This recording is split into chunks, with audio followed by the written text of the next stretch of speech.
Hello, this is my favourite from the Dots and Dashes ruler set, and it's called Link. So I've done one here already so that you can see what it looks like. This is what we're aiming for.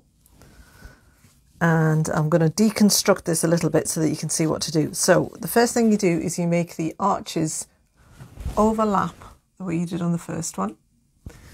And I've pinned mine on just one side, and then I'm going to make sure that they match up to the pieces on the other side that I want them to sit next to. And then I'm going to start from this side. So I'm going to lay them on in line with a line on my board to make sure that they don't start and drift off centre like this. So that line there is the one I'm going to use, and this is where they're going to be. And then I'm going to look at the one that I did before. So it goes under the first one. So lift that up and under, and then it goes over, and then it'll be under for the next one. So it's under, so this one is over, lift up that one, put that on, and you just weave them through, which is fantastic. You can always do some other clever things. So in between all of these, you could weave some other strips, some other circles. You can play with this to your heart's content, really. So that is how you get the pattern. Check that it looks the same before you stitch it down. Secure it again, pin it all the way down the side. If it's right, these should lie flat. If it's not, they'll stick up a bit. I'm going to move that one around slightly because I don't like the way it's lying. That's it. That's better.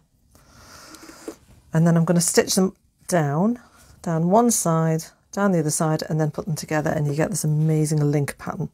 You could do this all with one colour, two colours.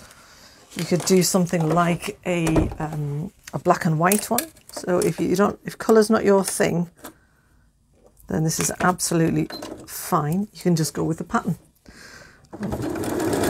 So again, I'm using slightly less than 1/4 inch. I'm just going over all the edges, taking out the pins as I come to them. This is one of those patterns that looks really, really complicated, but actually it isn't.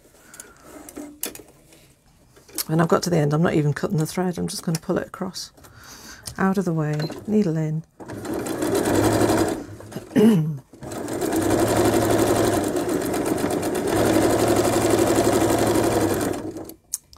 All the way down.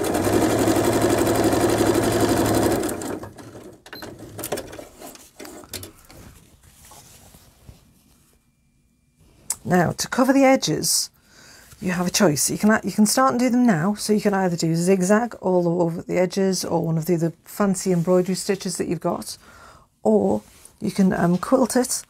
So stitch them together and then quilt it with straight lines, pencil quilting all the way across it. Or if it's going on a wall in a frame, you don't need to do anything to it at all. So I'm just going to stitch these two together. When I'm doing this now, I'm just going to match up the 2 points all the way down. I'm not going to pin them. I'm going to stitch one together from the end. Stitch through that one, and then I'm going to check that the next two are still together. Might need a bit of jiggery pokery.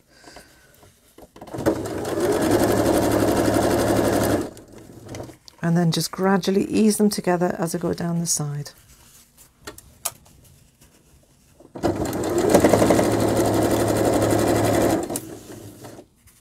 To make and matching them up all the way down.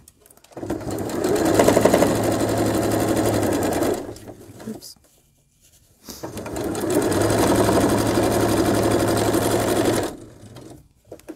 There we go, we're out. And that is how you get your link pattern. Hope you enjoy that.